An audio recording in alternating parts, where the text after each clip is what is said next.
Üçüncü ise Beyg Muhammed Ahun Allah nadarın cevabiyetinden. Biz ise umudumuz da olsa ay ahun mollalarının siyasete koşulmaklığı hakkı var mı? Kimin hakkı var mı? Ahun mollalarının siyasete koşulmaklığı hakkı var mı? Hakkı yok mu? Eğer ahun mollaları siyasete koşulsa şu ahun mollalarının siyasete koşulmaklığı iyi arasında ağdalarına sebep oluyor mu?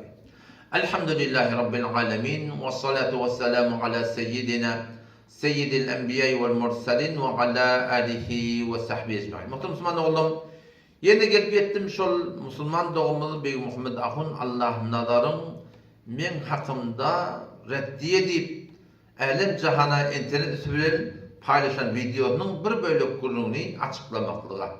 Başka aydan kurulunu yanka aydan bulduğum hakkında birlikte eşleyelim. Ta inşallah Teala Allah'tan nasip ettimin şonun şu aytyan duygusunun hakkında din İslam boyunca, Kur'an boyunca, sünnet boyunca Hanefi mezhebin ulemalarının emelkerdi boyunca şeyde bir karayışa ne yaparım karamaklarının hakkında.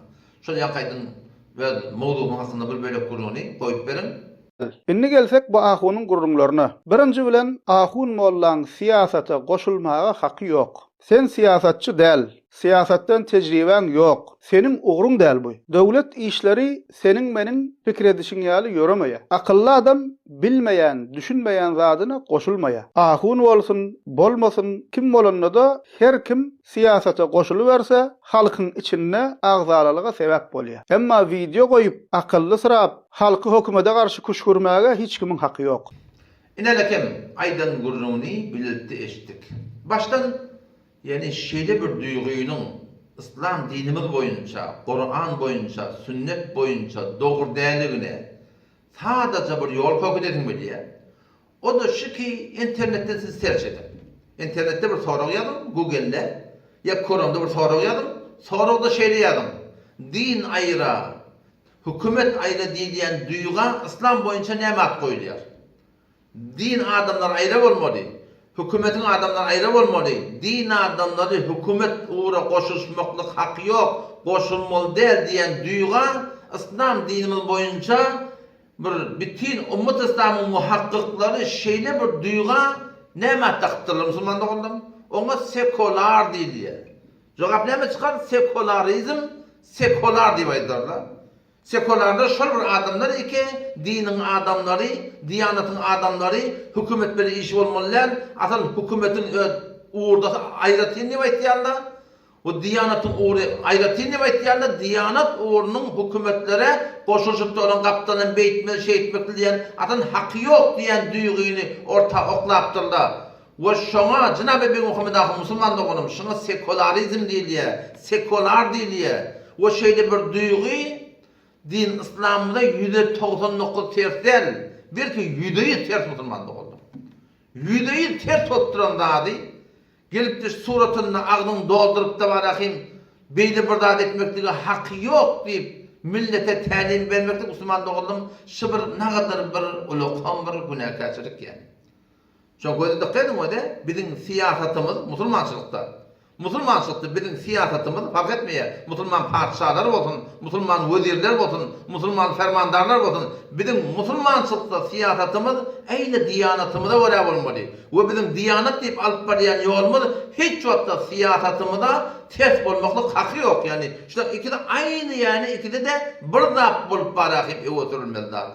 Şimdi hop bir Müslüman niye ev oturmaya? On gurrun ayrı gurrun. Yani bütün başta peygamberimiz öldü. Sahabaları öldü, tabiileri öldü, tebe tabiileri öldü. Bütün tarih boyunca barın gidin, okuyun, görün. Şunları ki Ummet İslam'ın hilafet sürüktürdü. Ummet İslam'ın halifeleri olup, şunlar ya öldür alınmıştık, ya öl alım olmadı kaptanı ulemalar, hak ulemalar varmıştık. Şunlar diyanat uğrunu, siyaset uğrunu ikisini bir dağıt bilip, birlikte oturup gidiptir Müslümanlık oldu. Sen ihtiyarın ki siyasete koşulmalı diyorsun. Siyasete koşulmalılıktan berde bir Muhammed Ahun Müslüman olmadı. Bir şuat bir ahun, tende bir ahun. Hop internet üstüne soru cevap koyuyor. İnçeme soruları bir cevap veriyor.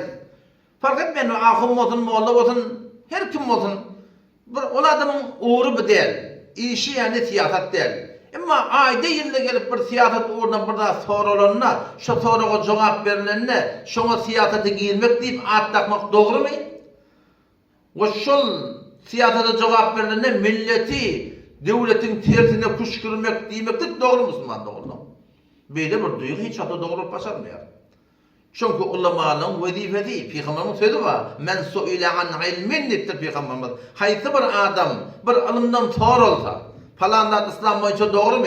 Kur'an boyunca doğru mu ya doğru değerden sorulsa, onun yanında da şu hakkında ilim bolsa, o da şunu başarsa, erti kıyamet günü ağzına, yani demirden bulunma rahim, demirden, uyanına demirden buluyor da, ottan bulun. Uyun ağzını şol ulamalan şol bilyen adamlar ki hakkı bilip turup da sorularına cevap vermektir. Şolam ağzını şoparım ottan bulunma rahim uyun edilecek deyipti o. Ya 159. ayette Sure-i Bakara'da Allah Tebarek ve Teala innellezîne yektumûne mâ enzelnâ minel beyinâti vel hudâ min ba'di mâ beyyennâhu linnâsi fil kitâb diye. Kur'an'da açık gelen hüküm var, şeriatta açık gelen hüküm var. Halallığı, haramlığı, doğruluğu, eğriliği bellice vurun. Şu bellice vurun ki, şu hakikat İslam boyunca fetva veriptir. Şunu bilip tutup da batırsalar, Allah Tebarek ve Teala ne emriyse gavi? Ulaike yel'anuhumullah diye. Şu ulamalı, şu bilip tutup hakkı batırıyorlar, fark etmiyor hepin ahun adım olmaklık gerek değil. Şunun Allah Teala'nın lanet edenleri, o şu suretinde lanet eden manahim, ansızın laneti şodur diye. Böyle bir duyguyu, bana diyorlar, siyasete koşulmak değil mi ya? Bana siyaset uğruna bir soruğa cevap verme değil ya. Ki bize bir vazife fark etmiyor şu açalım. İnce medat menden sorulu ya. Bir İran'da yaşak geçmeyez. İlerlekim devletimiz Şii devletin ödüçünde ince medatla var. Bizim Hanefi mezhebinde cur gelmiyor.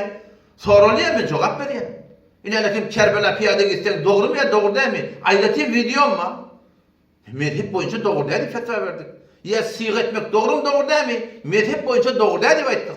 Belki İslam boyunca bizim öz duygumuzu da var doğru değil diye ayttık. Onun öz alıp barayan türünü başsa, ol gurun ayrı gurun yani.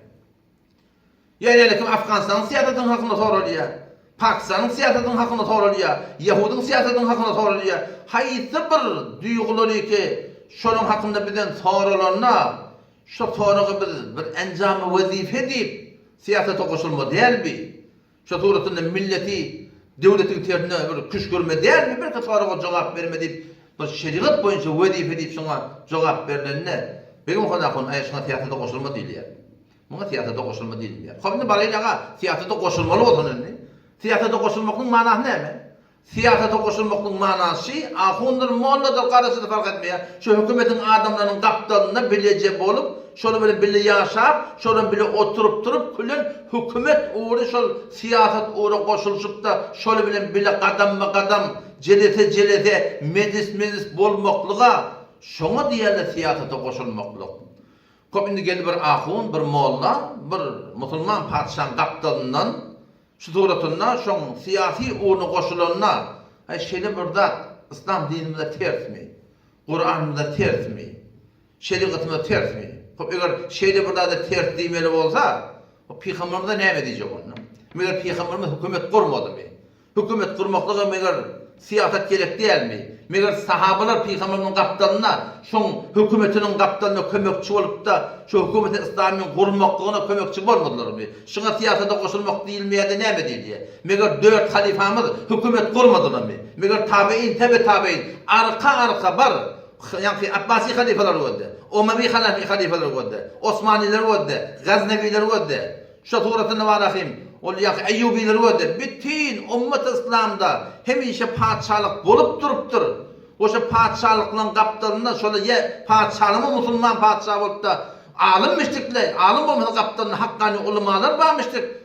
O zaman şeyde bir sürgün ortada bağırandan sonra, batı Peygamber'in başlayın, 4 halife başlayın, tabi'in başlayın, tabi'in başlayın. Ümmet İslam'da hemişe hükümet İslami'den kaptanına hakkani ulemalı bolup duruptur diye şu padişahın öyle. Şunu alınmıştıklar. Şu uğurda onu bolupturlar, siyasete koşuşupturlar, hükümet kurupturlar. Şeyli bir duyga ters demeklik, bütün ümmet İslami, belki baştan Peygamber'in hareketini, 4 çariyanın hareketini, sonra atlanan halkta nahak demeklik bol düşmeyermiş. Minalekim Afganistan, ne Afganistan? Baynalekim baştan yok hemmede ahım oldu diyemani. Eğer ulamaların siyasete koşulmakta doğru diye olsa onu Afganistan hükümetine sen ne mi diyorsun? Aslında Pakistan'ın önünde Cemaat-i Ulema-i Pakistan mı? Cemaat-i İslami de bir seçikten kurulunun internetin Cemaat-i İslami diye bir mevdudiyle var. Onun bütünü bir kabul edin da. Cemaat-i Ulema-i Pakistan mı? Mevlana Şebir Ahmed Osmani rahmetullahi aleyh Hanefi mezhebinin ulukan müfessirlerin bir yani sabit tefsiri Kabuli şol siyaset uğurda ayetimi cemaat kuruptur. Ve şu hatta barahim yani muftilerin adından yani kim ben aydıp vereyim bir tane muftileri ki şuna soru kömekçi olup gelip yerler. Mufti Mehmet Yak Tahir Kasimi diye, Mufti Mehmet Hüseyin diye siyasetten vuran. Şeyde bir duygu Müslüman oğlum, bir bütün Peygamberimizin sahaba tabi'in tabi'in kullu ummet İslam'da hilafeti gibi bolupdur. Ve şu adam ki elimde hükümet İslamiler bolupdur. Şulan hemmeti ulama bolmada kaptanlar hakkani ulamalar var. Belki ol vaqtdan beri ki şi bir Muhammed Ahun Allah'tan Müslüman doğanmıdın duygusu ortağa gelip de hava ulamalar siyasete koşulmalı dilini beri ummet İslam'da ne kadar harapçılıklar döredi bu Müslümanlara Müslüman belki kafirler hem şu burada köpten köplere çektiler yani. İnelekem Ekber Şah Hindi diye. Yani Hindistan'da Müslümançılık hilafeti vardı. Müslümançılık padişahı vardı. Şol Ekber Şah Hindi yani ki Hicri Kameriden Arabi hitaptan şu 990 yıl şu Müngül ikinin arasında şu Müslüman padişahın kaptığında teleki ulamalar varmıştık. Şu teleki ulamalar sebep oluyor. Şol Müslüman padişahın alıp da gumrah olup da İslam'ı inkar etti, Kur'an'ı inkar etti, ayrıca bir tertip dönmektir. Ve her vakit her zamanım ki şu Müslüman padişahın kaptığında hakkani ulamalar oluptur, yamaçlardan hükümet-i İslami ortaya gelip de doğruluğun yürüyemekine sebep oluptur. Ki el cümle şu Ekber Şah Hindi köşeber bozgunçuluğa sarılır. Ne mi deyip? Yani teleki ulamalar boldu. Ama sonra oğlunun oğlu, şu sonradan Cahangir Şah diyen galiben Mevlana İmam Rabbani rahmetullahi hak alımı olup şun kaptanından gelip şuna name yazıp şuna nesihat verip yamaçlardan doğrulunmakına sebep olup yamaçlardan Müslümançılık padişah Hindistan'a şu zamanla evlilik gelmekliğine sebep oluyor yani. O zaman çok Müslüman doğrulam yani şöyle bir duyguyunun doğru değerleri sadece başta da ettim ha internette seçetten var. Hükümetin adamları ayrı olmalı, dinin adamları ayrı olmalı. Şöyle bir duygu ne diye. Dinin adamları hükümete koşulmakta hakkı yok diyen duygu ne madde kılıyor. Müslüman da olmuş. Sekülerizm diye. Ki kıynatak da bir Muhammed Ahun Allah'ın Müslüman doğumuz.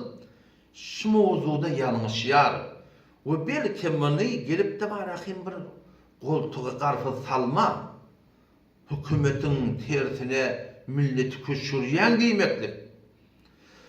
Allah da hayır etsin. İnşallah indiki bölüklerde de Allah'tan nasip etsin Müslüman doğumunun aydın günü açıklayıp verelim. Kazavıtı Müslüman doğumunun size bilin. Akım bolu öde onuşmaniye değil mi da? Peygamber'in öde aydıptır. Yahudiler 70 bölük bolli, Mesihler 72 bölük bolli, men ummetim 73 bölük olacak dedi. 73 grup Müslüman mı? Şunun içinde yekece bir hak diye Peygamber. Kim ola men bilen yaranımın yolu deyiptir. Ehl-i sünnet ve cemaat şuna hak değil diye. Müslümanlığında hemmesi Müslümanlığın gurumu diyor. Böyle ki belli bir küfür bevah etmedi. Ama hak yol Kur'an, sünnet, ber mebnai ehli sünnet ve cemaat dört mezhebin duygusuna göre, akidesine göre akidelaşmalı. Ve furuatta da her mezhebine kaim olup da surata hakî Müslümanlığı oldum. Şeyde bir zattan idarlanmaklık gerek. Akımlarla bütün avvallarına uğraşıptır. Peygamber'in ayettir 73 grup. Şun 72'de şu birine ters diye de uğraşlarla ortada var. Uğraş hemişe var Müslümanlığı oldum. Yani biz arada suretinde dua edip, yalvarıp, mezhep boyunca Kur'an'ı müfessirler aydan da öyle düşünmeli, hadisi muhaddisler aydan da öyle düşünmeli, o şu suretinde fukahalar aydan da öyle yapıp inşallah şeydik gitsek, şunun bereketine biz İslam adı bilen yanlış yola salıp başarmalılar, yoldan çıkıp başarmalılar, o ters duyguları bir de Müslümançılık ad bilen suretinden ortak getirip başarmalılar. Allah temizle tevfik versin. Vesselamu aleyküm ve rahmetullahi ve berekatuhu.